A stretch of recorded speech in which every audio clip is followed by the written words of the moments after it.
So, folks, we're gonna go ahead. We're gonna get started with our very first episode of Couch Potatoes with my boy Nietzsche off over here and everything. Me and him have been talking for a long while about watching Twin Peaks. And when I mentioned, oh, you know what, I really want to watch it, and then do like a Twitch thing where we talk about Twin Peaks, and it's like, oh, I would so be down for that because that's what Nietzsche sounds like in my head. I'll be so down with Oh, that. I'd so be down for that. You have a bit of a Keanu Reeves quality in my brain. It's Well, definitely not the hair. it must be the long hair, yeah. Yeah. Uh, Get that on my face, so it's bugging me. Yeah. but yeah, so we're gonna get down to it and everything. We're gonna get into the talk and everything. First off, in our introduction for this, Neat is a, you would say you're a variety streamer, right? Yes, Yes. I would. As of Neat. late, it's been mostly Souls games, but yes. I think it'd be better if I just let you introduce yourself. Introduce yourself to the chat in case for those that do not know I'm curious what you were gonna say now, though. who is Nietzsche. I was gonna bring up your streaming stuff and then like your music stuff, and then we were gonna go right No, by into. all means, just let's do your thing. That's better. That Oh sounds my more god. well thought out. It actually isn't, but you figured as long as I've been podcasting that I would have some sense of professionalism, but no, I don't. Um, I still feel like a noob. But Nietzsche is our variety streamer who had just recently, as of this recording, he's actually you've been popping off like fucking crazy and everything with the Bloodborne race with Stevie Streams TV. I swear to God, like it was like watching ESPN for gamers. I was like, come on, That's like kind of what we were going for. I'm glad to know it had that effect. I was like, look, Stevie, we're going to be locked into this and thing. We're going to need people talking to the chat and stuff. And he was like, we need some commentators. Yeah, let's do some Tanner and commentators. Parrish did fucking amazing and everything, and the more that they kept talking, all I could think of was the movie Dodgeball when it had what's this damn name? I forgot who the other dude is, but it's the fat kid from Stand By Me. Uh, he was it Patrick something and everything, but like it's Patrick like all Bateman? No, it's Jason Bateman. Jason Bateman. Jason was Bateman, the yeah, Jason Bateman was the the color one of the commentator. Yeah, yeah. especially like anytime that. He was sitting there like Yeah, yeah. it's I think like anytime that there was like a sexual reference made, it's like you usually got to pay extra for that kind of action cotton, and like Yeah, just like yeah. yeah. So that's what that felt like, and I was like, yeah, it's amazing. So you're popping off and everything. You're doing freaking well. Congratulations again and everything. Well, Uh, thank you. and It was a lot of fun. I'm glad you found enjoyment in it. I was my heart was pounding every second. oh, I I was could taking it a tell. little more competitively than I think people anticipated. Stevie But was too, but oh God, we will get stuck if we talk anymore on this. Like yeah, that's that's not something what for this like is a about. later on. Yeah, But Nietzsche's a that's not what this variety is about. streamer. He's popping off. He's an awesome freaking cat to sit there. Oh God, I felt old saying that. He's an awesome cat. To Or you're in a definitely jazz game with club, it's fine. jazz hands. But also too, he's a musician. What are some of your inspirations for your music?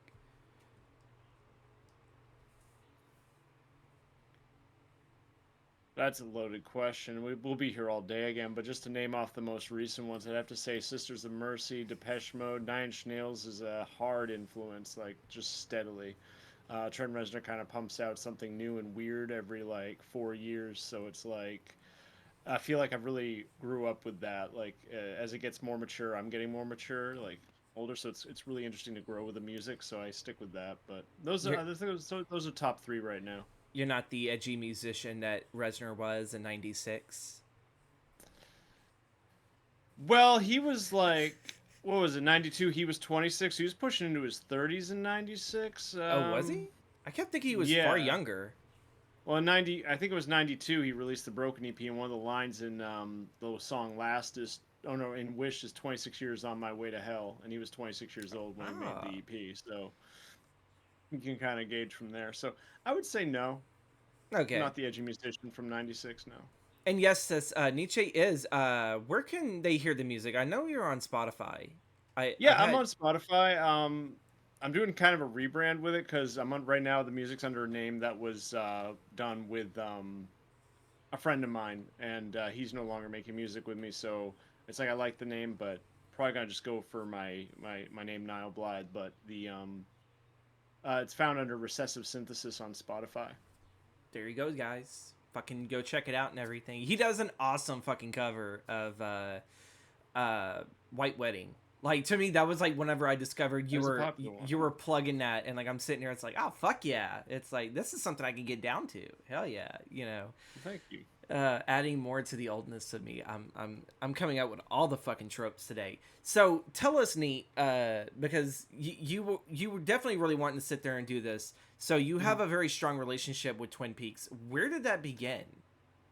Well, yeah. When I heard you were talking about Twin Peaks, I got really. I remember I had a fanboy moment where it's just like, oh yeah, like love Twin Peaks. I even like the weird third season that we're not going to discuss today. But the it kind of started me actually bringing it back to Nine Inch Nails. I was reading an autobiography of Trent Reznor's, not an autobiography. It was like an unofficial biography of Nine Inch Nails. And one of the things he said was he would when he was on tour, him and the Manson boys would hang out and um, watch all of Tarantino's films while they were on tour together. And he'd also say like he'd stop recording to catch the next episode of Twin Peaks.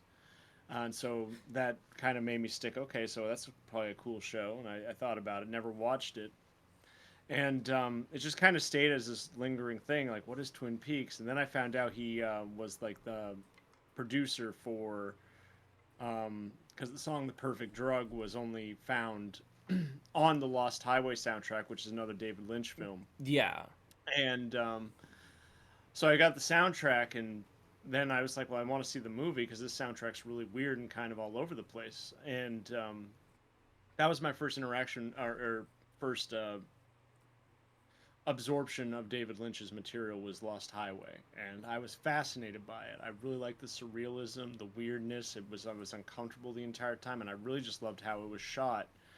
From like every shot was like a painting, and it was like this is some old school cinema that is just really wild and amazing. Um, and then eventually, over time, I slowly started to take in David Lynch material, and when I got to fairly recently, I watched Twin Peaks after a breakup a long while ago, way back, like 23-year-old Neat. And it was just one of those video things I watched, and it was an easy thing to just kind of get absorbed into with its pacing and its cinematography. So it was just, and then I went down this whole David Lynch rabbit hole. Like I was just like, I'm gonna absorb everything this man does. I feel And like that's what happens when you watch one piece of David Lynch's work. It's like I have to know more about, you know. It's a very interesting way. we skipped Dune. We skipped Dune. No one needs to But watch you know Dune. what? I've seen like clips though of it, and while the graphics are a bit laughable because like, you know, we've had Empire Strikes Back, I believe, at that time that Dune had came out, so it was like we could have had better special effects. We could had. Well, I think it wasn't it. He turned down. David Lynch actually turned down directing Return of the Jedi That would have been because a of weird Dune. I think movie. That definitely would have been very. it was actually George Lucas that presented it to him too. I think. I wonder.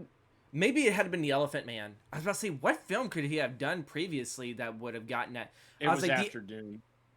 Oh, okay, okay.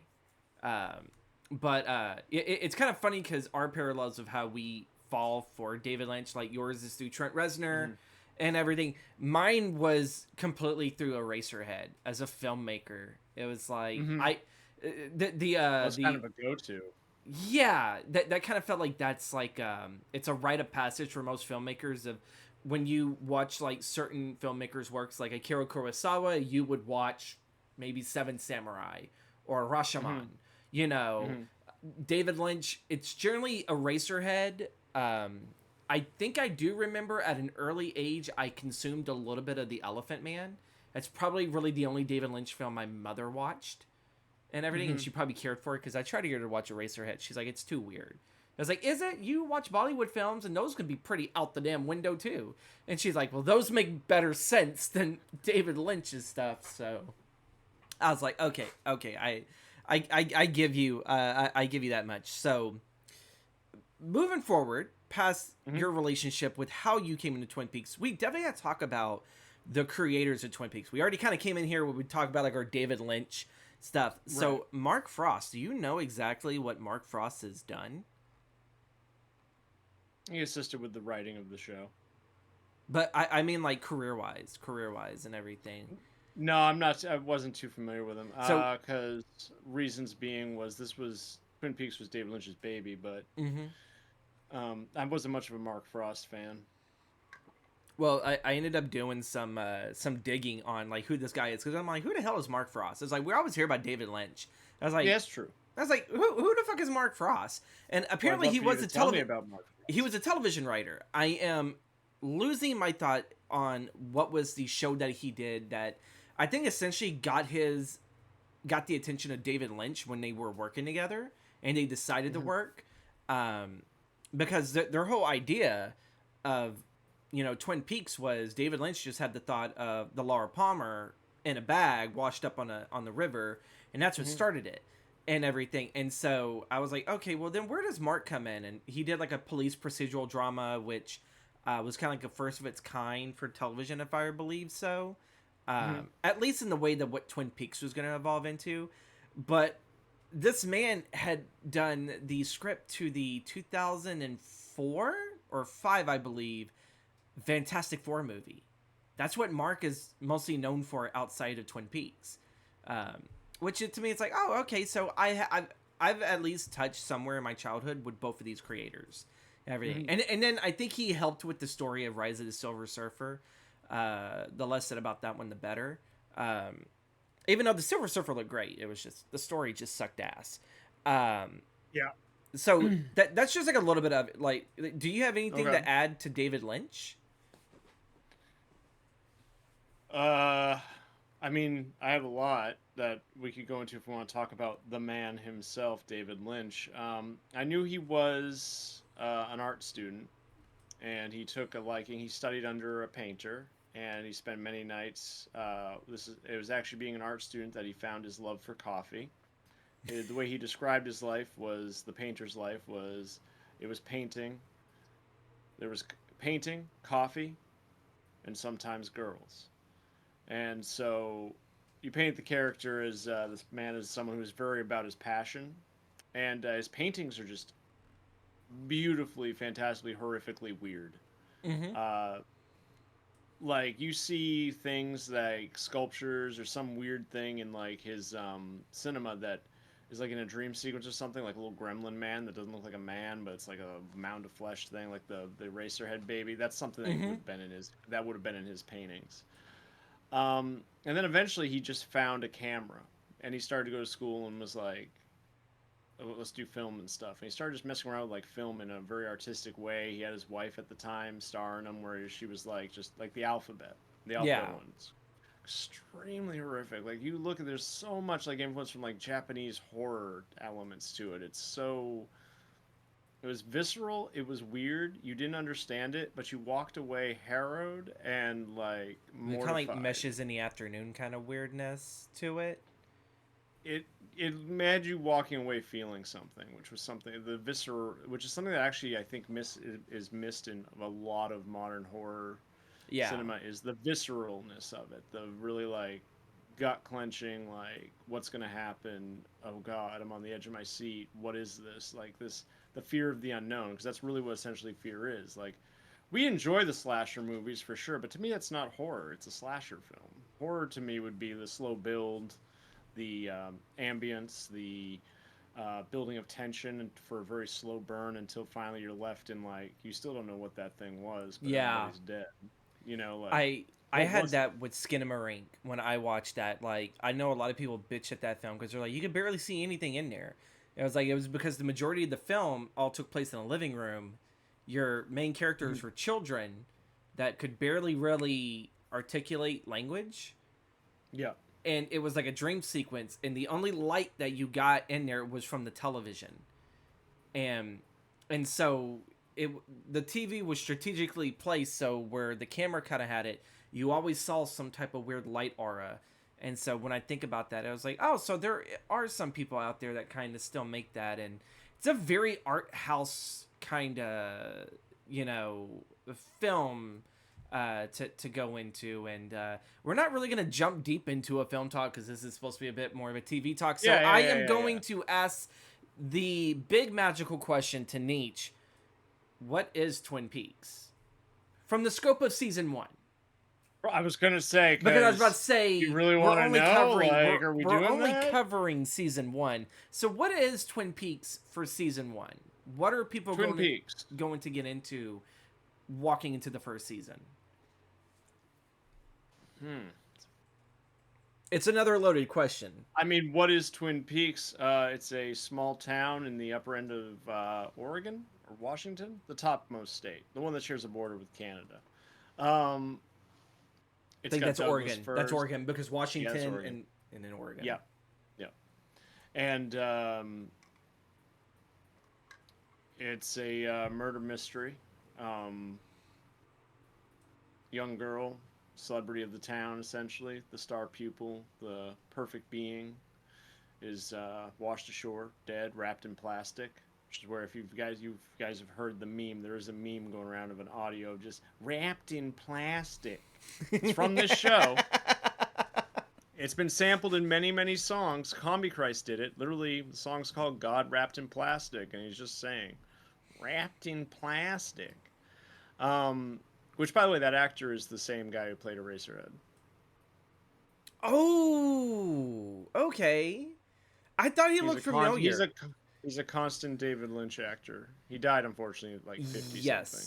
Yes. Welcome in, Twin Peaks. Yeah, Twin Peaks is just a story. Going from the scope of season 1. And sorry, I have to retain my knowledge. Twin Peaks is a murder mystery. An FBI agent working with local law enforcement in a very quirky town, which seems great on the surface, but come to find as the story progresses, there are a lot of dark, deep secrets that the town holds, and its population holds, which gets seedier and seedier as the season goes on. I think it's one of the very few shows also that kind of give you a bit of a Stephen King vibe. It's like everyone knows everyone, but they don't know everyone. You know what I mean? Like, there's people, it's like, oh, I know them, they would never do a thing like that. Well, what did they do? Well, they hacked up their loved one with an axe.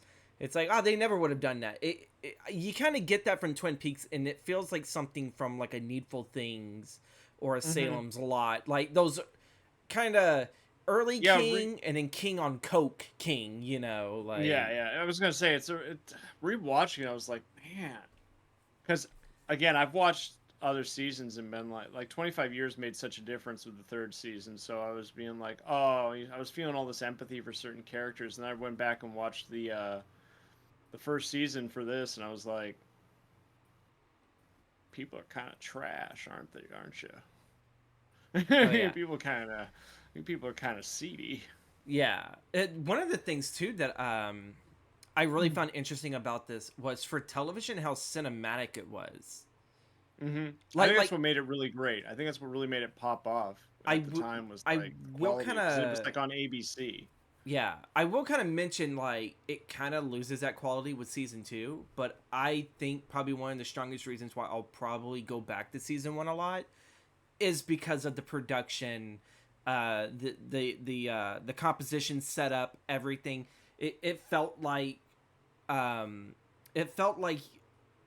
Mark and David could take their time with this, but also too, we're looking at an 8-episode season compared to a 22 episode, which would season 2. So that one felt more TV than anything. But the one thing I really enjoy is a lot of the editing, a lot of like the visual metaphors that you would get with like certain individuals. Like, I know, like, apparently, like, anytime sex involved, there's a waterfall. I didn't click to it at first. It took me a couple of like views, and I'm all like, oh, this dude took a picture out of freaking Hitchcock's book. I was like, I fucking love it. Yep. Every time there's sex, there's a waterfall, and what place is right atop the waterfall? Would well, at What least in this film. location? The Oh, hotel. yeah. Yeah. Okay, so we'll get into that. I'm sorry, my brain had a fucking fart. I'm like over here, like, ah, shit. He asked me a loaded question. I wasn't prepared. We'll actually talk later in this discussion Hmm. about the elements because the Yeah, I see elements that. and Kind of and pulled up here. yeah, the elements kind of have like their own little thing that we can kind of discuss a bit. We probably won't get into a deep dive because there is a lot to talk about, but we are going to jump into the story, and I kind of have it broken up into three little parts. One that's more of just a specific scene, and then one that I feel is more of a subplot. While you had the main plot, so we're going to talk about the main one, Laura's murder. Again, Hmm. Nietzsche can do the line better, wrapped in plastic. She's dead, wrapped in plastic. Which, by the way, I have to state on that whole first motion, I kept getting caught up with. It was more odd, quirky, and weird how the whole thing planned out. Like when she's like, "I'm gonna transfer you." It's so and so. I'm gonna transfer you over to the other phone, the one by the chair, not the black chair, the gray one, kind of Mhm. offset. That chair, that chair. Meanwhile, this guy's panicking on the phone, but she's taking the time to like tell the sheriff what phone she's transferring it to. He could easily just come over and take the call too, right? Yeah, So it's kind of like, okay, then he's just kind of standing there with the water, like it's normal to him. He's just waiting for her to figure it out and click, and yeah. then it goes over. So yeah, he gives you a real good first, like, okay, this is gonna be a weird show. The humor of it is definitely not for everyone, but if you can find some humor in that, you're gonna enjoy the rest of the fucking show. Mhm. But yeah, wrapped in plastic. I'm sorry, I sound more fucking redneck whenever I do that. Wrapped in plastic. Thank you. So, no, I Gotta have a little can't. more Wisconsin in it, but I I've never been up to the cheese state. I'm sorry, uh, but I don't remember all the characters' names, but I do at least have some of the main characters at least written down that I can kind of remember. But the Mhm. the fisherman who is the husband of, I believe it's one half of the lumber mill owner. I think yeah. I have no northern accent. No, I don't. She's the manager. She's the manager of the lumber mill.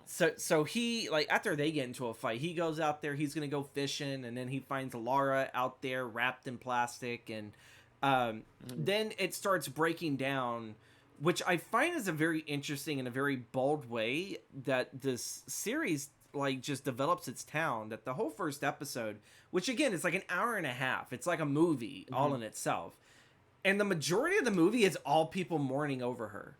You Yep. get to learn just how many people Laura has touched, um, and it gets even more weirder as like you start finding more of her connections. Like it gets seedier. But first you kind of get the typical like she was the prom queen, everyone loved her. She did the tutoring for some people. She was Bobby's girl at one point, which to me, I'm almost done with season 2 and I still don't like the guy. The dude is just unlikable. He just also has Just one of wait those till you unlikable watch the faces. movie. Oh shit. And everything. I definitely need to try to get HBO Max so I can watch that. That's what stopped us, because originally we were also going to cover season 3 and Fire Walk with Me, but I only had Paramount, so we're sticking with the original run before. Oh, is the third not on Paramount? No, it's so it's Is kind it of still just Showtime? it's I think it's through Showtime, but as far as I know, it's still on HBO Max. So it's like it's this weird thing in which, okay, we're gonna get a little bit of some Yeah, film news. yeah. So Paramount is thinking of selling itself to Warner Brothers Discovery, which runs HBO and all those other branches, and so it kind of makes sense that maybe some of them are looking for a sellout, because what Paramount is supposed to own the rights to, like let's say the South Park series, they're only allowed to show those pandemic specials and everything, Hmm. but all the TV show stuff still goes over there. And I think HBO Max recently re-signed to get those seasons. So what was supposed to Well, be that was the whole Paramount getting special it? for the streaming wars. Yeah, There's streaming wars. Yeah, they were like, well, they have the rights to the specials, but they don't have the rights to the shows. So who do you buy? Yeah. exactly. And so if Paramount gets bought up, then I guess through Paramount streaming, that's the only way you can actually watch probably Fire Walk with Me and the season 3, the return, on there, as well as like the South Park stuff. So there's stuff that's supposed to be Paramount owned because of whatever properties they own, but it's all tied up in HBO Max with IP license, agreements and everything. So that's kind of what's stopping us from doing the entire Twin Peaks run is licensing That's issues. a shame, man, because the third season is my favorite thing. Although I would say, because there's a Mark Frost book that goes along with the show, right? There's a book now with this? What the? How much of a Yes, tie-in there's a medium? book. But the book so with like season 1 and 2, the book kind of accents the show. And then they did another book with the third season, and the third season is the most David Lynch thing I've ever seen. And but it seemed more as like a visual aid to accent the book. Huh. It's pretty much like Mark Frost, David Lynch thought up an idea to do another season, and David Lynch said, like, look, I'm going to do the visual thing. I'm going to get weird with it. I might die soon, so let me go weird with it. And Mark was like, I'll write the book. That's what it feels. That's what it seems like. Okay. So. Okay, so I guess before we get into that, we may have to save that for, like, final thoughts. We're going to have to probably pin that one towards the end for that. But the Laura's murder, everyone is mourning. The Roadhouse looks very barren, because they keep constantly going to the Roadhouse where apparently, I guess, Laura would frequent, which would lead to the One-Eye Jack's subplot and everything. But what can you tell us about first season with the Laura murder? Like, what did you think about the main story for that? Outside of thinking subplot, From a realistic standpoint, I mean, Dale Cooper's like this high hoity-toity FBI profiler. Mm-hmm. And we're 8 seasons in and we don't know who did it.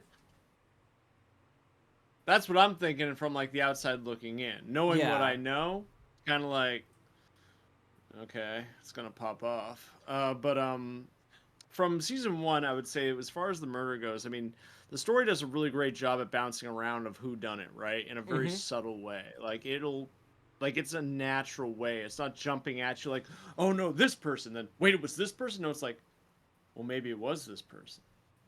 What about that person? It seems like everyone might have had a motive to do this. Why? Kind of gives you. The show doesn't really. Kind of gives you like a Murder on the Orient Express. Who killed this guy? Well, literally everyone on the train has fucking beef with this dude.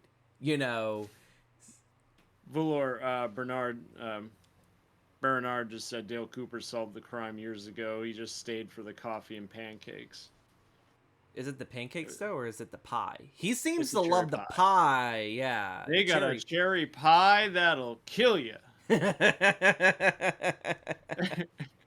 So, continue. I'm sorry, I didn't mean to interrupt. No, the murder, just the way they do the story of the murder is they really do a good push and pull, a good tug, a good give, and then there's an ebb and flow to it where it seems really natural. You're really actually caught up in everyone's stories, and it gets you to wondering everyone's motives, especially when you realize what other side things they have going on. Like, you might have this guy who is this. Are we allowed spoilers? For this yeah, we can sit there. We can definitely say spoilers because spoilers will. I mean, you have this guy who is like, he runs. He looks like he runs a great establishment. He's got his buddy who's Laura's dad, and he's just running a hotel, trying to get a deal done. And then come to find out he's doing all this shady shit to try and get that deal to go through. And then you find out something even more about him, and it's just like, okay, well, I thought he might have been cool, just a businessman, but might have been cool. And then there's just more twists and turns of like, how deep does rabbit hole go? Yeah. Especially whenever you start getting towards the end of season 1, and then there's a lot of like, oh shit, And one thing that's not explained in the first season is the letter under the fingernail. Yeah. It's definitely treated as a subplot. Because, I'm not sitting here saying that Laura's murder was the only main thing, and then the One-Eye Jack's club and everything is like again the only subplot. There's so many storylines going, but we only have so much time. So when folks, when you sit down, we may be talking spoilers, but don't let that deter you from watching a series, because what we're going to be talking about is only a sliver of an iceberg. Yeah.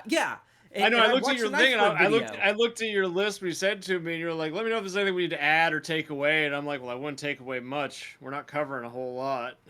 Well, like even then, like just looking at season 1, it opens up so many different little plot stories.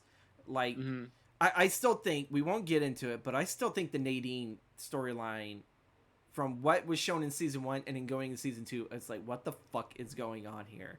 Like, I feel like this is David Lynch just fucking with us, and it's like, do we really need to watch this? It's part of it. This is probably the David Lynch show where I realized what made David Lynch so weird, even when he did like normal storytelling, was like you just walk in, because I was actually standing in the kitchen, I was waiting for like to turn over a burger or something. I was sitting there, I was going on my belly. I was just like drumming on my belly, and then I thought about it, I was like, fucking weird. And then I realized that's how David Lynch starts a fucking scene. He just starts with someone being human and just doing this normal shit, and you never see that in cinema. It's always like they're standing very stout, they're very like, waiting for drop my line, But no, David Lynch just I feel like he just sits there like, all right, just fuck around when I yell start. Yeah, action, just go. I feel like David really takes a lot of the cinema from the East, like European cinema, and then you mentioned earlier like the Japanese cinema.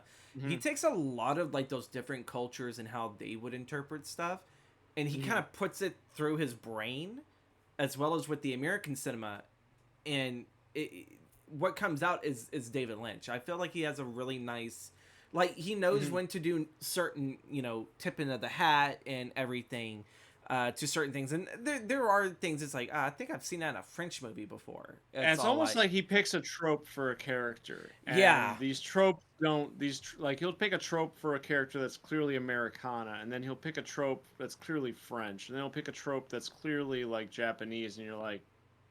Yeah. And just to put them together, and you're getting this weird, like, Hawk, the guy who plays Hawk, he doesn't act much anymore, but he came back for the 3rd season because he's a Native American activist, actually. But nice. He came back for the 3rd season, but it's just interesting because he comes back and he's so this culture, right? And you just have so much different like personalities all kind of there. So it's the juxtaposition of it all. Like, it's not how these characters would respond at all. Like when Alfred shows up on the scene, like, that man would have walked away with no teeth. I mean, but the characters in Twin Peaks are all super unique, and when you mention Hawk, I'm like, over here, it's like, that's probably got to be one of my favorite characters, right next to the other deputy, the one that, anytime he sees like a dead body, Andy. He cries. I fucking love Andy. It's like he just cries anytime he sees a dead body, and then like season 2 makes him even better. And I never sat there and thought that I would really enjoy a character like Andy. And it's what was it? It reminds me. So have you seen Cheers, the TV show? Yes. So he reminds me so much of Woody Harrelson's character in Cheers. He's kind of dumb, but he's actually smart. He's smart in his own right, and he has a very good heart. And it's like, I'm like over here when I'm watching him, it's like, why does this sound familiar? And then one of my friends was talking about Cheers, and then they were talking about like a specific scene with Woody Harrelson's character. I was like, oh, that's something Andy would do. And they were like, who? I was like, nothing. Twin Peaks. I was like, I'm sorry, I had a moment. And I was like, I get to bring it up on the show now because, I have a buddy, he loves Cheers, and I love Cheers. And so when I saw that, I was like, Andy is Woody Harrelson from Cheers. That's who he is. It's like, but I kind of feel like those characters, and then I think is it Lucy? That's the Lucy. Operator. Yeah. They kind of come more into an actual character like come season 2, but in season 1, they very much treat this kind of seriously with some very like weird undertone humor. Like, it's not still straight horror, but it knows when to poke and prod and laugh at itself. Yeah. So we kind of know at the end of the first season, we kind of know who Laura's murderer is. You In a do? sense. In a sense. Okay. I kind of feel we do. Nothing. This is something I'll kind of, I guess, talk about once we finish One Eye Jacks and the cliffhanger, like my overall thought of the story. But it kind of feels like it gives you a nice nod of, oh shit, this is the killer. This is who we got to worry about. But going to One Eye Jacks, so it wasn't until after I watched an iceberg video. I don't know if I missed something. Maybe I got up at the wrong time, because it feels like with this show, I've gotten up a few times, come back, and I'm like, wait, what did I miss? And everything. Mm-hmm. It's one of those shows that it's, if you're not fully paying attention or even like auditory listening, you can get lost very easily. And the One Eye The Jacks, dialogue is really important. yes, but the One Eye And Jack, there are little visual tells as well. You might see a character in the background doing something, and then it's never yeah, addressed until it becomes a problem. yeah, So it's like, oh, you saw it happening, but you didn't know it was happening. Like you saw it, but you're like, that's not really a thing. They're just there, and then yeah. But like come to even find then, out. that stuff's like out of focus, so it already kind of makes sense of like I kind of saw it, but I didn't focus on it, so I don't know. Mhm. Yeah, and then yeah, it has to be addressed. But One Eye Jacks employs high school girls for their well, let's just say it's prostitution. It's pretty much what it is. It's an escort service. And I'm like over here like, wait a second. It's like these were all high schoolers? Like I knew that they were young, but I thought they were out of high school. Like these were working girls trying to figure out a way how to get out of Twin Peaks, but really when you work underneath One Eye Jack's place, it's kind of a place that you don't leave. You know, it's like, no, you're here. This isn't like a summer job that you just do this and then you leave. No, you're in it for life, it seems. What can you tell us about the One Eye Jack subplot For this season, for this season? Because this season, this is like the drug it's a trade great story. setup. It's a great setup, especially with finding Jacques Vernal there. He works there. You get some good pulls there with what happened to Laura exactly. Like it's Mm-hmm. pretty established pretty early on. She was working there, and God, let's talk about One Eye Jacks. That was later in the season, so you're gonna start talking about the cliffhanger because there were Yeah, several cliffhangers. yeah, But yes, I mean if you're focusing on the high school aspect, I mean you're talking about a brothel, yeah. morality, and a very illegal um, business practice. So I don't think I think what they're looking at is new product. I don't think they're looking at it as I don't think they're looking at it from a moral standpoint. I think what it is you're looking for new product. You have these old businessmen looking to get their rocks off, and they want something young and new. You got to present it, and Mm-hmm. Quite literally. yeah. Quite Now literally. and that brings us to of course the guy who's a well-established businessman in Twin Peaks, who's Mm-hmm. running the place Yeah. and sampling the new products. That kind of goes right into a storyline. If I remember correctly, it was season 1, because I'm super deep into season 2, so I'm trying my best not to dip into season I know I 2. was trying to stop you because you're gonna get a lot of answers that season 1 set up. So it's like, Yeah, don't watch but all of it before we do this.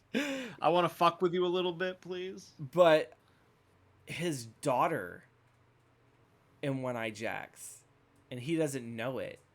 Because this sets up for season 2 a little bit more deeper in investigation. But Yeah, I she's the remember, new girl. yeah, but like in season 1, I do believe she is the new girl in there. And when they're like over here, it's like, oh, type the, like check out the new girl, do all this. And I'm over here, it's like to myself in the room, it's like, does no one know he has a daughter and what she looks like? Do they know what they're about to set this man I would up imagine, for? yeah, I would imagine he would keep that portion of his life separate from his family life. Exactly. So to have him come in there and he's like, come here, my little pretty. And I was like, oh God, that's fucking creepy. And she's over He here actually covering her quotes face with a Maltese Falcon when he walks in. Yeah. Oh my god. It's oh my god. I'm sorry. I'm trying my best not to sit there and mention any So season that's a 2. hell of a place to stop a season. Yeah, with that and um the cliffhangers of Dale, like Dale's like it doesn't feel like he's actually really in a rush to solve this. Like he kind of is, but he isn't. And it feels like the moment that I think he actually has something, our cliffhanger is him going to the door and someone open fires on him, which it's kind of funny. Mhm. It's like no one really aimed high because it's like where the I know cliffhanger it's is. You, point you, you can blank. see that it's point blank. Two shots hit the Kevlar, but the one hits down below where I guess you can Mhm. hit your kidney, rupture Mhm. enough for a bleed out, and that's how it ends. But before that, do you want to reveal the other cliffhanger? There's multiple, but the main one You that talking about the fate of Jacques Renaud? yeah, yeah, but because I think that Laura does it, Palmer's father smothers him in the hospital. yeah, and I think that is this when he's already taken the transformation. No. No, okay. I Well, wanted to now make sure that you're jumping into season 2 here. Is this yeah, really cautious territory? I'm I don't know how deep in season 2 are you? I got 6 episodes left. Because I told myself yesterday whenever I was like feeling bad because I think like I was like having some food like poisoning or whatever or Mhm. something. I was like, I'll So just. Leland Palmer has white hair for you now? Mm-hmm. Okay, so you're aware. Mm-hmm. Okay. So I'm you aware know. of that. The folks here that have not seen Twin Peaks are not aware of that. So we're trying to have it where we're trying to keep it condensed Mhm. into season 1. So yeah, As of right now, it's a grieving father that figured they had found the guy that killed his beloved daughter, and so he smothered him. yeah. So we kind of get more of a revenge plot, it's like how dare you take my Mhm. baby away, which again, like you definitely feel bad because like the first episode it's just a lot of people grieving, but then after a Yes. bit, like most small towns, it's like even if it's someone that they treasure and love, they kind of stop the grieving and they kind of go about their normal business. um he doesn't, like, he's the reason why I think most of the grief lingers in this series. It's all because of him. It's Mhm. like everyone could be having like a fantastic wonderful moment and then also he's on the dance floor just crying and dancing and it's like, oh, this is. Even Laura's mom is kind of fed up with his grieving too. Oh, and even then that's a cliffhanger of all of itself, the visions. This series loves Mhm. visions. I It was not does. expecting this. There's at least Are like they two. visions or are they manifestations though?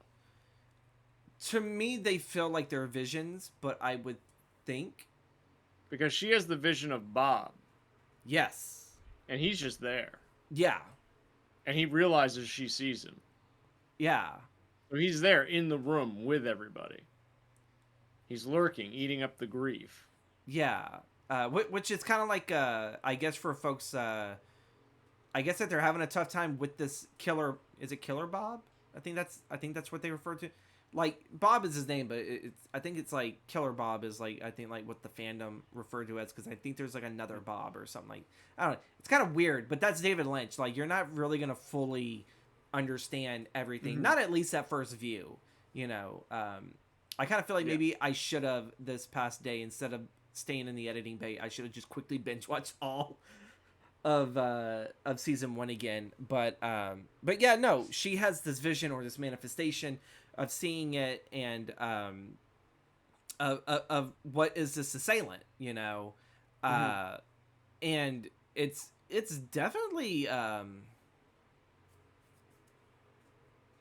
a little bit of a loss of words to really describe Bob.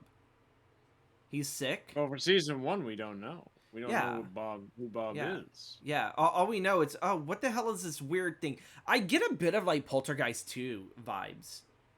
Definitely in season 1 I felt, how like Mhm. with the weird priest dude and how like visions or manifestations of that guy in there's just this kind of really weird sexual perverted angry energy that just comes from Bob. He's not he's not someone that upon when I see him that this is just a dude that kills. It's like, no, he like eating up the grief. He likes to marinate in it. He likes to play in it. He likes to play with his food, and it's it's kind of Yeah, funny. It's kind of funny because it's very much like Pennywise, but it's not very charismatic Pennywise. This is just a being whose only existence is to just create chaos to do and bad. Yeah. yeah. It's an evil. It's a pure evil entity. There is God, there's no. so much we could go into if we could talk about season 2, but I feel like we can pull ourselves back, going right into character. What are your thoughts yeah, on because I was Dale gonna say it Cooper? gets kind of biblical, but I'll save that for when we talk about season 2. Yeah. So, what are your thoughts on Dale Cooper, Kyle MacLachlan? Well, I love Kyle MacLachlan. I love him in Portlandia too. But Dale Cooper is just there's something about just the fact that he's so gonna do what he's gonna do. He's just gonna say what he's gonna say. Yeah. In the sense of like, and I had this because I was actually playing the video game Deadly Premonition, and it finally hit me what was kind of going on because the main character in that's based on Dale Cooper. The whole game's kind of highly influenced by Twin Peaks, hence I why I think was this is playing when we it. were talking about doing this. Was when you Yes, were playing Deadly Premonition and and there's Fortnite? just a bit. There's just a bit where he gets asked, in that game, York, the Dale Cooper bit, gets asked, about his work in the city, and how he said like there was this one time this girl was so brutally murdered you could barely tell what was up. The maggots had got she'd been there a while, and he's just going into this gritty detail with it. And Emily, the girl that asked him, is like, York, I'm trying to eat. And he just says, I am too. And then he goes right back into talking about it. Huh. I am too, Emily. But it's like, and it made me realize like Dale Cooper's kind of an asshole. Yeah, And he has those quirks, especially when it comes to feeding. Especially like mhm. there was I think it's season 1. There was like a really weird scene where I think everyone is like kind of still grieving, and I think it was like his second time actually getting like the cherry pie, and Yep. like they're like, oh, like we have important business we gotta do, and he's like, yes, but first pie, and it's like, really, it's a murder Mhm. to solve. First pie, so I mean, she's already dead. What's he gonna do? Eat exactly, she's pie. not We'll going to be solve any it later. deader, like um I mean, I did. he's clearly a dude. Like, I think there was actually a comment made in the chat. Like, Dale Cooper figured this out like hours ago. He's just there for the Yeah. coffee and cherry pie because he is good. They established that he is like this epic, this just like no questions asked best profiler you could have. He's figured out everyone within 5 minutes of just Hmm. talking to them, not even. And no doubt he could figure it out. But yet here we are 8 seasons in. Did he? You start to think like, did he go to One Eye Jacks just to gamble Yeah. on the bureau's money? Like, do you think is he just there to have fun? But no, he had the whole thing figured out. He's that smart. So it's I mean, he's smart. It's so hard to repress all the knowledge. The one of the things that I thought was really weird was it was another iceberg video that I watched where they were talking about Cooper, and that one of the guys kind of talked about that he was kind of like on like a kind of like on the edge of almost kind of becoming like an occult investigator, because he would mention like during the investigation of, okay, we have all these suspects, who are we going to investigate first, like who do we do? And so he has like, where he's going to throw rocks at this bottle, and I think if it breaks, then we investigate whoever it is. And it was supposedly like a Mhm, Tibetan thing that he learned. mhm. And I'm sitting here as like, oh, so David Lynch is bringing spiritualism into this, which to me, it's like when you mention it's a mystery thriller, who done it, I was like, there's a bit of the supernatural or a bit of spiritualism that is in it, and Dale Mhm. kind of incorporates that, and it's like, oh, this is like Well, very, very, very smart, but it's not like it's not super on the nose. It's God, I can't go into this with you because you haven't seen the movie. I'm sorry. Keep in mind, all I'm gonna say is keep in mind that this show was around the same time X Files was huge. Well, this came out before X-Files because X-Files came out in 93 and this was 1990. Right. But just keep in mind, that was Yeah. the alien boom. Yeah. That was the UFO boom and alien boom. That's all I'm going to say. Blue Rose and everything, that's a thing. Just keep in mind. Take it with a grain of salt. But the Okay. spiritualism, yes, and that also gets explained a bit more later. I think you might get to that later in season 2. Yes.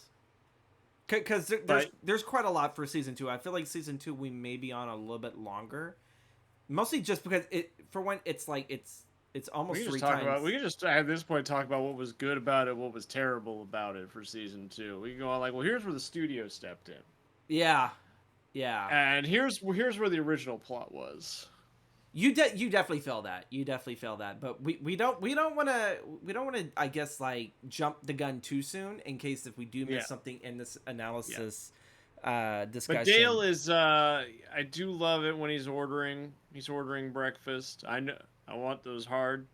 I know it's hard on the arteries, but I want them bad, just as bad as I want those eggs. Like, but kind of gives you a 50s like a 50s vibe, you know, like well, 50s David Lynch, yeah. Yeah, and everything. And I mentioned to you as when I was watching it the first time, it's like this feels like it's David Lynch as a character. And I only say that because from the interviews that I have seen him done over time, and then I look at Dale Cooper, it's like generally when you're a writer, you always put a bit of yourself in each character. But Yes, it feels like, and you tell me that David Lynch actually is a character in the series because he's one of the agents. Which again, I love him to death. We'll keep that for the 21st. he's like the director of whatever. He's like the director of the whatever portion of the FBI. Really that weird they're shit, part of, you know. Yeah. Well, later, no, he's like later he comes anyway. Yeah. But I feel like Dale Cooper just encapsulates a lot more of David Lynch's mannerisms, thoughts, his ideologies. It very much feels like it's a more like David puts so much David of Lynch, himself into that character. And yeah, you mentioned the spirituality thing, and yes, because David Lynch is very spiritual. He does transcendental meditation. He's big on it. mm-hmm. And so he's really big on that's where like a lot of his surrealist visions come from too, is through these transcendental states that he puts himself in. And so he really believes like there's a lot to see. He puts a lot of his belief definitely into his creation. Yeah. So you are kind of getting his philosophy. You are kind of getting his literal vision in the product that he's making. Our next thing to wrap up or to kind of put a pin on Cooper, because the more that we kind of I thought we were a little bit safe once we were talking about character, and the more I think about it, it's like shit, we're fucking treading even harder. You know, you can dive deep. You can dive deep on Coop. Yeah. Actually, you can probably dive deep on a lot of them, but actually the next ones that we're about to talk about are pretty surface level, so that should be good. There is this one is going to be kind of like a triple feature, mostly because they're like in this series. I kind of look at like some characters and how their storylines are. There's like a buddy system, like you have Cooper is with Truman and with Andy most of the time, and then later on it'll be fucking forgetting his name, but Miguel Ferrer's character, because he pops in at least a good, I think, 3 episodes. Alfred, which again, it's an amazing character. I love Alfred, and watching this series, it kind of makes me cry that we've lost Miguel Ferrer. It's such a he's a underrated actor. His father was a very famous actor. My mom remember seeing him, and I remember seeing him in the 1994 Stan miniseries where he played Randall Flagg's right-hand man, and then I saw him do the Stephen King made-for-TV movie Night Flyer. I don't know if you remember that one. That Night Flyer actually had a theatrical release. It was just in New York, though. Oh, okay. But still, I've seen that man's work, and then see him in here, and just he shows up the scenery like Cooper does, and every day. And I just love, like, I guess it's just that he has that go fuck you attitude, and it's like, this is why I like Miguel Ferrer. He plays that character so freaking well, and I enjoyed the dynamics. Especially... He was also the villain in that's debatable, going by now times, but in what is it, Blank Check? Which one was that one? He's a criminal. He's trying to launder the money. he writes the kid a check for the bike. He runs over. It's blank. So the kid just writes $1 million, and then the banker that's crooked gives it's a Disney film. A grown woman kisses a child at the end of it. Does that ring a bell? No. No, no, no, no, no, no. There's a part of my childhood, and looking back, I was I like, don't oh, think no that's wonder gonna I'm be fucked up. on the Disney Plus. It was on Disney Plus. That's Oh, where it all was came it? back up. Yeah, it came back up because it was on Disney Plus. I wonder. I gotta get Disney Plus. I was like, dude, I gotta see this rare fucking movie. It's all Just like, download it. It's not worth it. Just Pirate Bay that shit. but yeah. So we're I gonna have go the to. VHS. I can send it to you. I think we have a working VHS. You know, I'm gonna have to ask my brother-in-law. I was like, hey, can you fix a VHS player? Like, you know. But Donna Hayward, James Hurley, and Maddie Ferguson, an interesting trio. They kind of go through this investigation that has like the weird doctor that Cooper kind of crosses paths with. I felt like that doctor is again another spiritualist. Just the way how like he acts, it's like it's like Lebowski, but it's more out there, man. You know, he's more out there, and you know he has a relationship with Laura. James had the relationship with Laura. You know, Donna was more of the third wheel. And James had the real relationship with Laura. yeah, and then you know when Maddie comes around, who is Laura's cousin that looks just like her. So just to clarify with everyone here, so Donna Hayward and James Hurley were friends with Laura, and Laura's dead. She's the dead girl.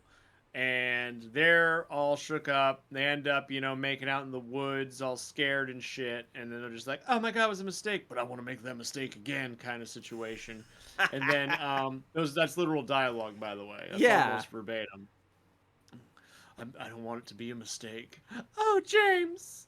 It's Laura Flynn Boyle, by the way. And then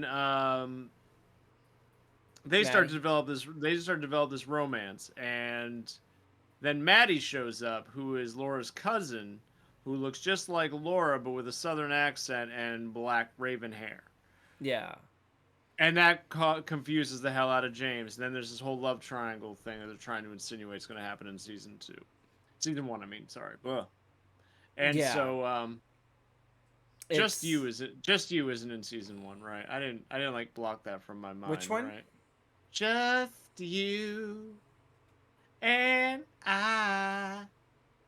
No, you haven't gotten to it. You haven't gotten to it yet in season 2. You might have blocked it because it's some of the cringiest shit I've ever seen on television. Okay, so I have seen the one where like they're singing a song together. Yeah, that's the one. Okay, yeah. Okay. I think my brain blocked out part of it because it was like, what the fuck's going on? So thank you for don't worry, for resuscitating that one in the back of the brain.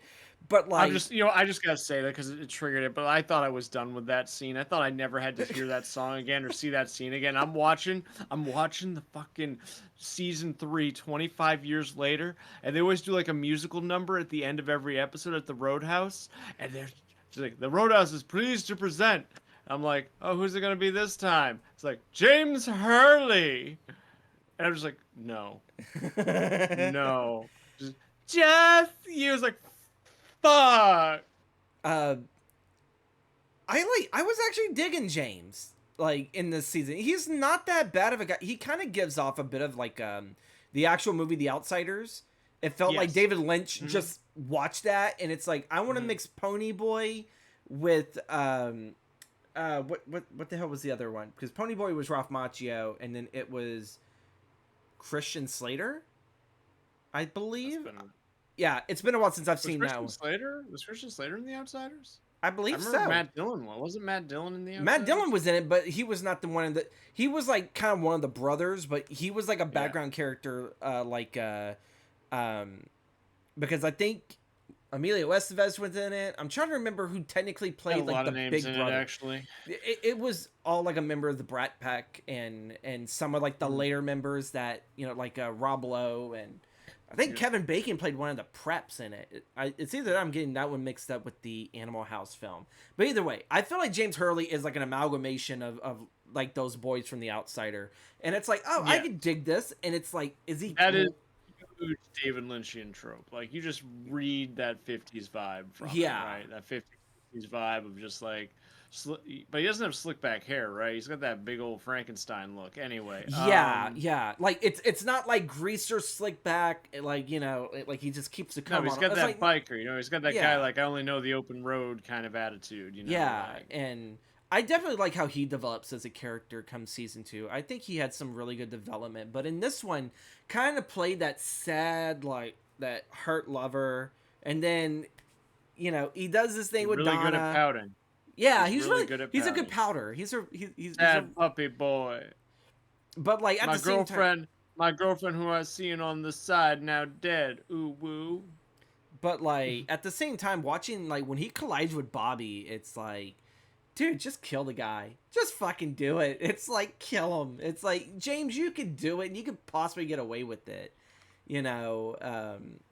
One, it's funny you mentioned with Bobby. Well, Bobby's later, but Yeah. yeah. Well, I'll say what I'm thinking later. The, Let me the make a thing note. is though is that James and Donna are linked with Bobby as well, but I figured that Bobby also the reason why I kind of didn't include him in that it's like Bobby has his own storyline with Shelly and Leo that's kind of like Mm-hmm. why so I was like thinking it was like uh, hey, got to cut it out, sorry cats.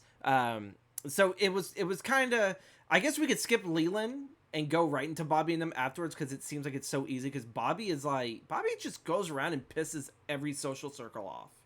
That's I kind of feel like it. Leland. I feel like Leland. We could probably push to season 2 to talk about him as a All right, character. we can do that then, we can Because do that's like his full arc. I feel like his full arc comes yeah, full circle. Like we yeah. are like not even midway through on his arc. Most we got right now, grieving dad smothers dude in grievance for revenge in his sleep. That's kind of all we got on him for And season like in one. front of the Switz people while on the business thing, he's just crying on the dance floor. I mean, it is fun the way he grieves. I mean, not it's not like it's fun, but like he's always showing up. He just wants to do. You feel bad for him, but he's constantly like sabotaging these events and everything. But the thing And is it's when he's on screen, he's so powerful. Ray Wise well, that's is Ray Wise. That's Ray Ray Wise Wise. is such a powerful freaking like it could be just something as simple of him having a breakdown. This dude's You had need so many someone. mental breakdowns, but All I'm gonna Ray, say is Ray Wise is kind of like Brad Dourif. yes. You don't hire this man to play a loving father. I mean, I don't You know. I do think not hire a man with a face shape and eyebrows like that. yeah, it's like hiring Willem Dafoe to not make a fat face. yeah. It's So one of those things that for the actor they kind of I don't think they really try to make it their thing, but it's so easy to come off, and that's what people point it's out. like a lizard. He's just like in every episode, he always licks his lips every now and then. He's like, yeah, this is bad. It's like, except for Dead End, but he was kind of a loving. That was dad a just in good this movie. That was a good movie. I like that one. Dead End. That one freaked me out. Not gonna lie. I like the twist at the end, but Yeah. you don't hire Walter Goggins to play anything but a Nazi or a racist. Oh, that is true. Um, It's like every time I see Michael, every time I fire up like a '90s film. Actually, I was watching. What was that film? It was The Power Goes Out. It has Kyle MacLachlan in it, I think. No, oh, is it Kyle MacLachlan and Elizabeth Shue? oh God, folks, we may Anyways, the need your point is help. on the basically it was a film and the power goes out and his wife's having an affair with like his friend, but they're all like stuck in this house and the power's out. It's a hot Arizona day or something, and they're driving and they're trying to drive and they come across Michael Rooker and he just stumbles in the bar, right? And he does Mhm. that Michael Rooker waltz in. I'm seeing like Henry, Portrait of a Serial Killer. Yeah, I'm just like, and every time I see this man pop into a film, like, hey, it's Michael Rooker, because I fucking love Michael Rooker. I met him in Houston at Comic Palooza. But oh I'm just like, sweet. I'm just like, why is it every time he comes on screen, I think I'm about to witness a hate crime? Yeah, It's like, because you get that a lot whenever he plays the character of Merle in The Walking Dead. It's like yes. everything that comes out of his mouth is anti PC. It's racist. It's misogynistic. It's Mm-hmm. probably Semitism. You know, there's a lot of isms that he violates, and um, He you does it know, well. huh? He does it well. Yeah, He is a huge nerd. He is a huge, I, just big old teddy bear in real life. In yeah. that raspy voice, you can hear that from across a freaking stadium. But still, He can play an every asshole, but movie he I can see play him in, someone I'm you all like, love. I could be vibing with a movie, and then I see him just walk in doing that like, I'm gonna fuck someone's day up strut, and I'm just like, Yeah. why am I feel like I'm about to watch a whole different movie? Why is it gonna be like American History X right now? Oh god, I haven't watched that one forever. But shifting over, so we're gonna skip Leland for this one, and because yeah, Leland gets a lot more development to like at the start of season 2 and all that. Uh, Mm. it's more or less his story picks definitely back up because that cliffhanger. How do you end? It's like oh shit and everything. But yeah, Bobby Briggs, Leo, and Shelly Johnson. So Shelly's like one of the waitresses at the local diner that everyone, legit every character has at least popped up in there, and it's like a local watering hole. You would think that the Roadhouse in season 1 was it? No. It was it's the diner. But Shelly works Mm. there. Her husband Leo is a trucker, and he's part of the One Eye Jacks, like drug smuggling stuff, which we kind of get more of that on season 2 and everything. But in season 1, it's a nice like weird mystery because when I thought of One Eye Jacks and what happened to Laura, I legit just sat there and thought, oh shit, she died in there, and they had to hire someone to dump the body, but that's not really the case. There's more to it. And then you have Bobby, who Bobby picks a fight with everyone. He picks a fight with James. He picked a fight with Ed, who is James's like uncle and everything. Picks a fight with everyone. I'm trying to sit there and think Mm. who else. He picks a fight with his dad, and his dad just puts his ass out. That's the best I part. mean, Bobby's a very interesting character, who they do flesh out a bit more in season 2. And season Mm-hmm. 3, he has kind of a redemption. And also, if you watch the movie, you can also kind of realize why, as he is as much of a pill as he is. Okay. There's a lot going on up in that brain. There's a lot of processing some shit that I don't think anyone should have to process. But no spoils. Yeah. And if anyone doesn't know, the movie Fire Walk with Me is a prequel film of the show. Yeah. And it sets the stage, and it ends exactly where the show picks up. But Leo is an interesting one because everyone's always like, I remember watching old interviews. They're always like, "Oh, Leo did it." Everyone like when they did polls when they did like talk shows or something with the cast, and Mm-hmm. every time they were there, they'd be like, "Who killed Laura Palmer?" And we asked the audience, and everyone said Leo did it. Leo was like the number one choice, and Shelley. He has that psychotic Vincent D'Onofrio from Full Metal Jacket look. Leo does. Yeah, He yeah, has but that look like I've seen some fucking shit. I've been pushed through my limit, and I think he's just an ass. I oh, think he's there's just that too. always been an ass. I mean, yeah. Yeah, Um, I mean, Leo is not likable. There is actually, I don't think there is any grace to his character. He's done pretty well to not be likable. He's a villain you do not want to empathize with. He's a villain you do not want to sympathize with, which I think is very nice because we always want to give the villain a backstory, right? Especially nowadays, like that's with the story. yeah. But That would be Leo a hard is sell. That would be a hard sell if you try to do that Leo's today. like non-redeemable. It's kind of like it's like Leo's non-redeemable. Hero of his own story. Well, fuck that story. Yeah. He's an abuser to Shelly. He likes to control her. He just wants a nurse or a stay-at-home nurse, and or someone just to do his laundry and cook for him when he's not trucking. But And to do it in a Bobby, specific manner too. mhm, that's the control. Yeah. Yes, he wants to control her. But Bobby is like her saving grace. He's Shelly's light at the end of the tunnel, just a distraction away from the chaos, which then turns into more chaos. And there's a triangle going on there. But then Shelley, I feel, is actually in season one is a very hollow character. I feel there Yeah. isn't a whole lot of fleshed out bits. She's just kind of there to cause. And I think this is where a lot of people come in with like the misogyny of Twin Peaks and David Lynch is like there's only like even Josie who owns Packard Mill Mm-hmm. is a damsel in distress. Yeah. She's working her own ends, but she's always playing the damsel in distress card. The only two really strong female characters in the show are I forgot her name, but she's the manager of the mill. Eraserhead's wife in the Yeah. Eraserhead actor's wife, and Blackie, I'm trying to remember who that one was. One Eye Jacks, the madam. Oh, okay. Oh, yeah, yeah. Like You she could argue exudes the femme fatale. Yeah. yeah, you could argue that Audrey is a strong female character. Okay. But she spends the whole time, but she spends most of the season wooing after Dale, hoping Yeah. to be swept away out of town. And then you could say Donna, but Donna's also pouty, trying to really quiet, trying to really like James, and then just getting really It jealous. feels like they kind of try to rectify that with season 2. Yeah. But because there are moments where those characters don't feel so hollow, they feel a little bit more they feel a little bit more developed, which really to me I look at that as that's the runtime and that's the episode length. This is only 8 episodes to get to know an entire town populace.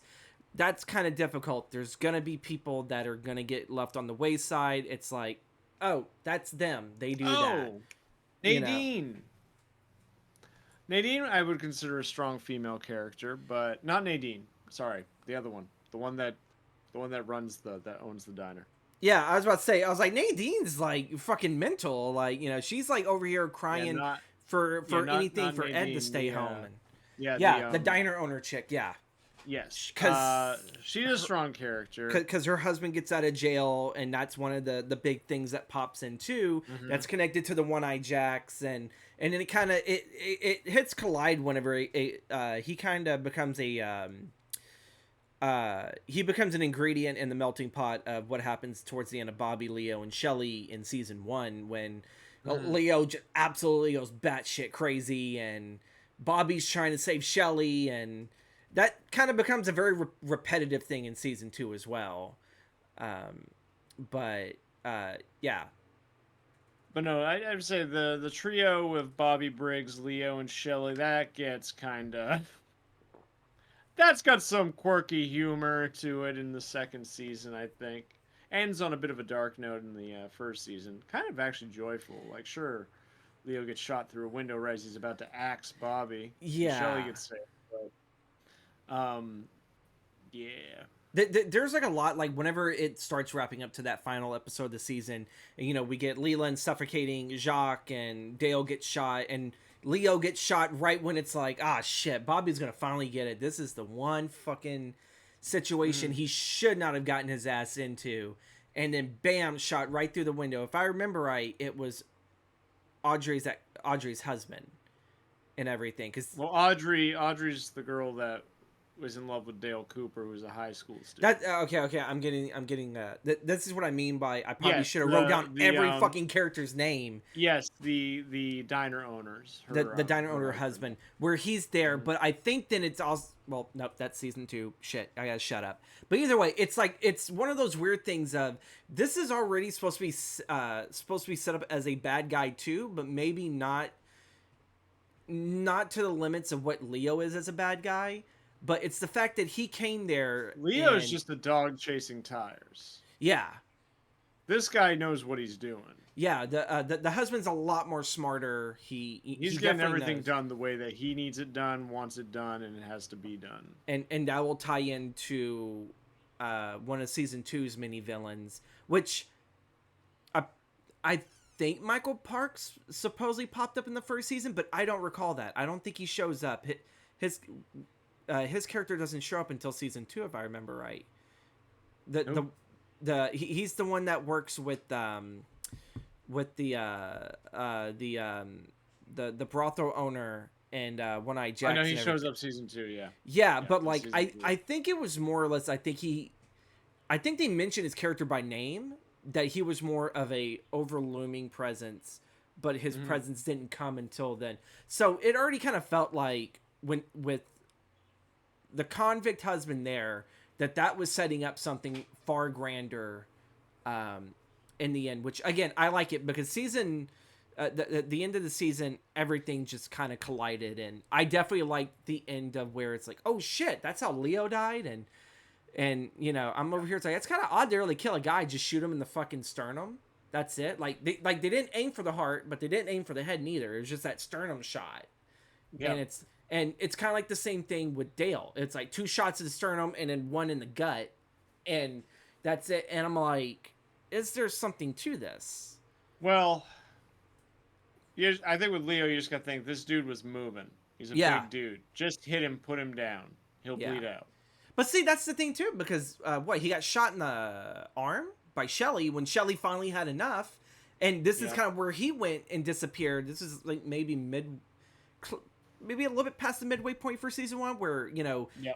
Shelly's like, I'm not taking this shit no more. I'm not gonna get beaten with what I'm guessing was supposed to be a bar of soap and a sock, but I think it was it was coins in the sock.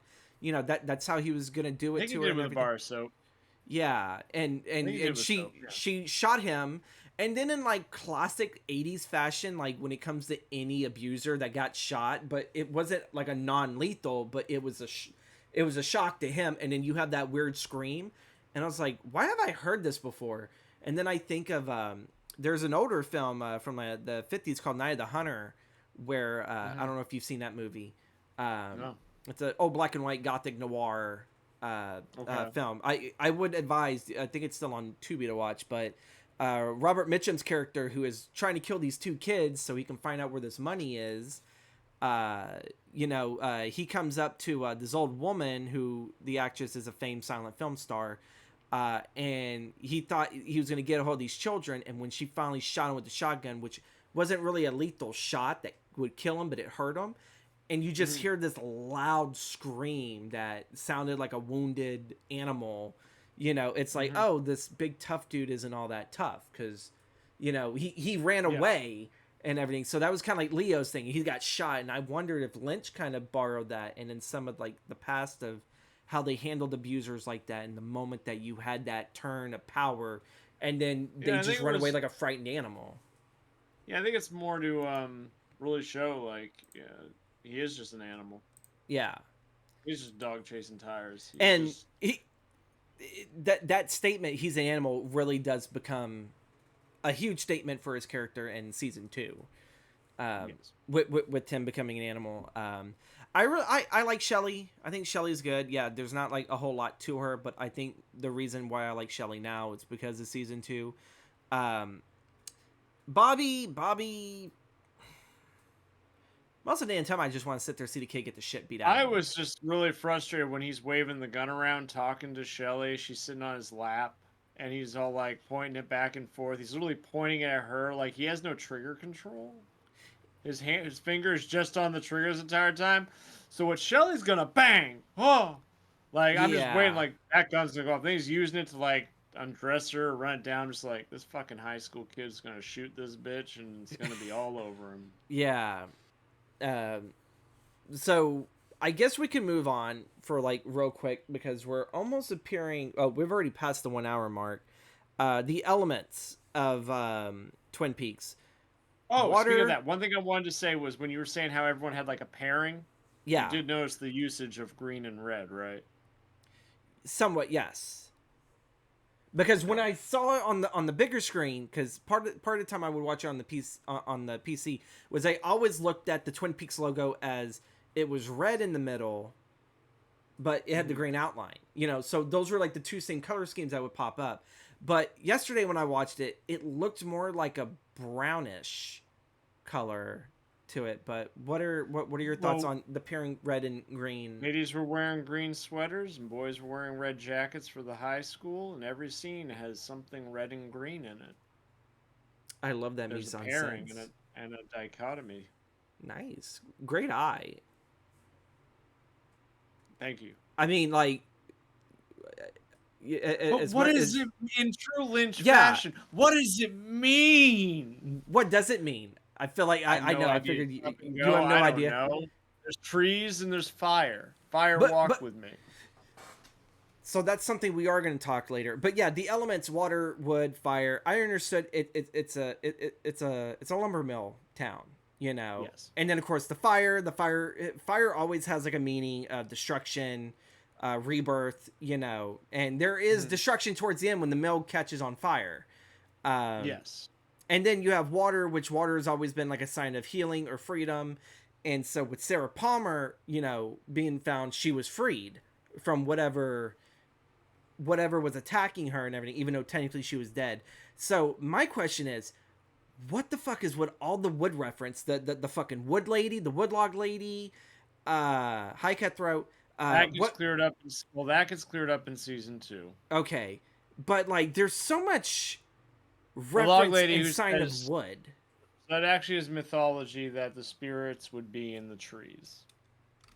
So when Okay, you're cutting the trees, all these ghosts and spirits are living within that wood.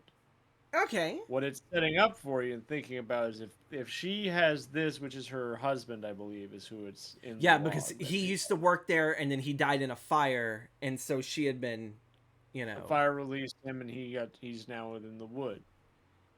okay, So now I don't know if you've noticed, but a lot of these buildings have that log cabiny built, yeah. and all these people are getting these visions of everything. So spirits are living within the walls. So you The think the sense, spirits know of the spirits know what's going to happen, and so therefore they're trying to communicate with the town. no, they know what happened. They're trying to communicate with someone who's receptive, which Dale says he's very receptive. He's Okay, basically a conduit, is what he's saying. He says that I think in the 7th episode that I he's believe basically a so. conduit. Yeah, So he's basically a would we also then think that Laura's mother then is, since you mentioned that she was the only one that could sit there seeing the sea bob, is she also one too, or I've watched no? too far ahead. Don't ask me that question. I'm I've sorry. seen season 3. Okay. So this is something that I won't be able to see until I Oh, get. you won't get an answer to that question until Okay. season 3. Sorry Okay. about that. So then I guess that was real quick for the elements. So I guess before final thoughts, Well, we get water. We established water at the beginning. Clean. yeah clean Birth. New life. The waterfall births. yeah Mm. So yeah, we get what that's about. yeah I love the hand Water is the puppets. flow of life. Fire is destruction. Wood is a grave.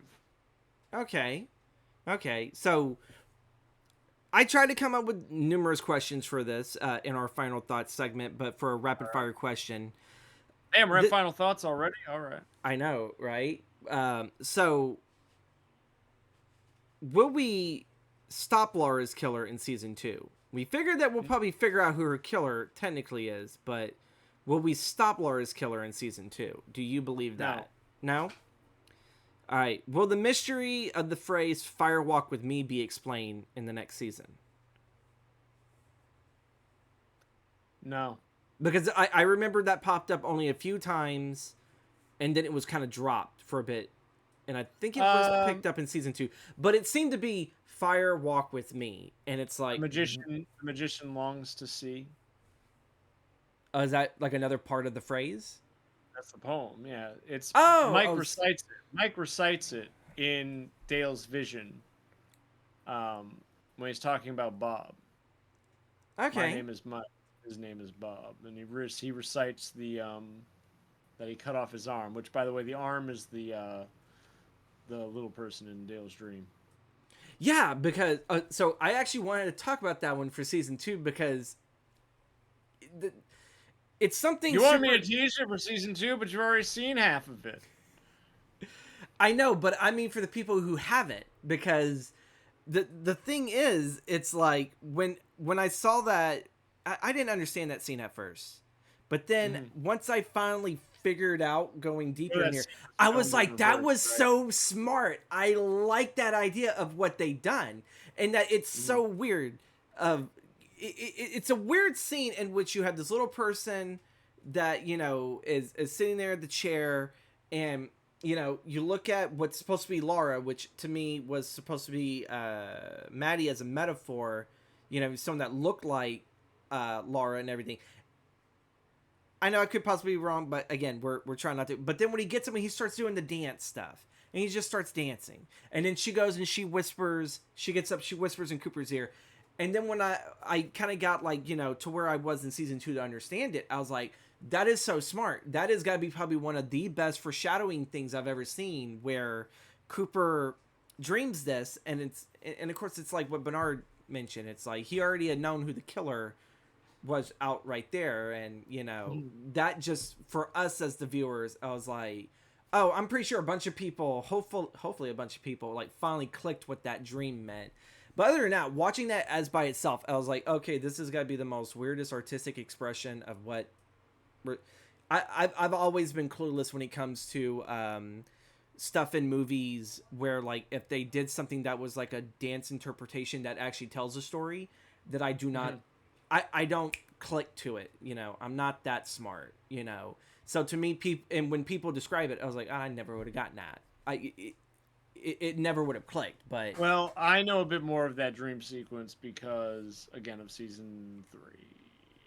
so season 3 still gives us more answers, or It does give some, yeah. okay, I wouldn't turn to it for answers, yeah. but it does give some. If answers are what you're looking for, and not the journey, definitely read Mark Frost's book. Uh, if it if you're more about the journey and trying to figure it out, and then you want to find out, watch the season. That's kind of the thing that I felt more, because it was kind of like going back to King's Dark Tower and what I read, and how like you're trying to figure this thing out, and it feels like with each book that I kept reading, I had more answers and questions. Maybe an answer or two would be given, but you still had more questions. Well, where is this all going to lead? And I kind of feel like that's what Twin Peaks has done, where there are some TV shows for that time, and even still today, they'll at least try to give you, let's say, 60% answer to the questions you have for the season or so. I feel like this right here, it's like a Stephen King Dark Tower, where you're going to have a lot more questions than you ever are going to have answers. But it's supposed to be along for the journey. Don't worry about that right now. Just experience it for what it is. And I gotta say thank you for, you know, having this, and it definitely encouraged me to watch this. And I definitely am enjoying the journey, you know. Yeah. Season 2 has its loves and its hates. That I don't want to say hates, disappointments. There's a couple arcs I think I could do without. Yeah, but still, I've been enjoying exactly seeing. There's been some good laughs. There's been some holy shit, and then you know, there's been this, and it's been super fun. And I like stories that are told out in this way, where you can have fun with it, and then afterwards, that's when the analysis and the brain thinking, and you know, I really do hope that David Lynch has another story to tell, because so far from what I'm enjoying of it, I definitely need to sit there and watch Firewalk with me, and then watch The Return. What would they call the next season? The Return of the Return? I don't know. I don't think there's going to be another season. You don't think there is? Okay. No. So this is going to be us signing off for our first episode. We are going to have Nietzsche back on the 21st to discuss season 2. Season 3 is scary. Is it scary? Does it have more of a horror element? Inland Empire, if you've seen that, or Lost Highway. Okay. I've seen Lost Highway. Like I said, it's the most Lynchian David Lynch has ever been. Okay. Mulholland Drive, even, like, it's. I've been having Steven, he's been sending me a lot of Mulholland Drive thing, and it's like, it seems like people this year are channeling Lynch and everything. It's the year of Lynch, I'm guessing. Nietzsche, where can the awesome community find you, for those that do not know of your existence? They could find me on Twitch, Nietzsche. Just click the name in the title, and it'll bring you to my page. And I stream pretty frequently.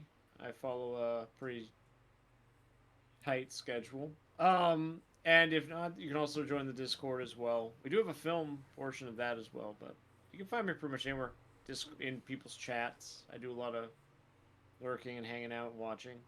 Oh yeah, we're definitely part of like a network of amazing communities of Layla, Eastbound, Tanner. I feel bad if I'm leaving people out. I don't mean to. My brain is just shot to shit.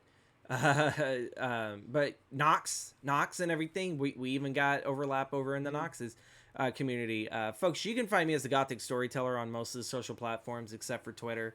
I have a Threads. I don't use it. I felt like Threads died a week after it launched. Yeah, I nabbed Nietzsche is pretty much everywhere. So Thank you guys again for watching, and we'll sit there and see you guys on the 21st when we cover season 2. And that's probably, I think, when like this is really gonna get batshit crazy because there's so much to cover. 22 episodes. yeah, you better put aside a couple. You better put aside a couple hours for that one.